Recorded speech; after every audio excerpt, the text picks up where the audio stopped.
Окупанти збирають ще. Nous devons aider le continent africain. To live with us, the European dream. Good friend of Taiwan.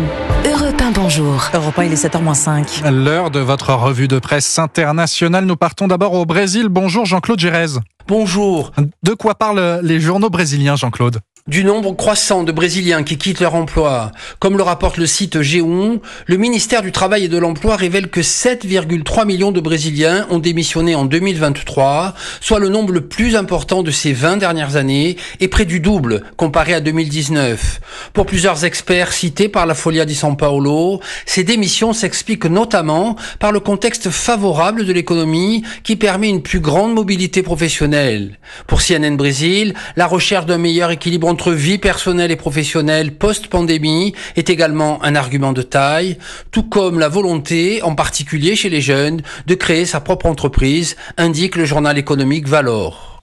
De direction l'Irlande à présent avec vous, Clémentine Pénard. Que trouve-t-on à la une des médias irlandais ? Eh bien, après la mort d'une femme de 23 ans, l'Irlande envisage d'interdire les XL Bully, un type de bulldog très musclé dont la mâchoire est très puissante. Selon la RTE, Nicole Murray est décédée après avoir été mutilée par ses propres chiens, dont l'un de cette race. Fin 2023, à la suite de nombreuses attaques, les XL Bully ont été interdits en Angleterre et au Pays de Galles, rapporte The Examiner.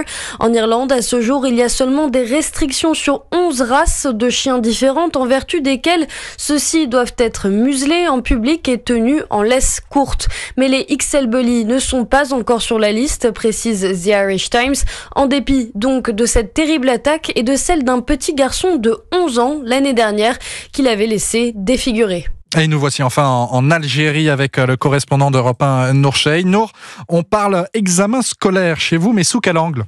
Eh bien, du dispositif contre la triche et les fuites des sujets d'examen. Et pour cause, plus de 800 000 candidats à l'examen du brevet d'enseignement moyen sont attendus dans les collèges cette semaine, nous informe l'Expression. Après plusieurs scandales de fuite de sujets d'examen de fin d'année, le dispositif anti-triche a été rigoureusement renforcé par les autorités, précise Le Soir d'Algérie.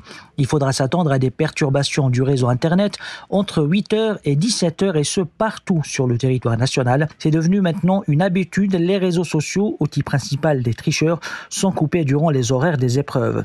Algérie Echo rappelle que pour lutter contre la fraude, les pouvoirs publics ont adopté une politique pénale stricte. Des peines allant jusqu'à 2 ans de prison ferme sont prévues à l'encontre d'éventuels tricheurs. Merci Nour Cheï et merci à nos correspondants. C'était la revue de presse internationale sur Europe.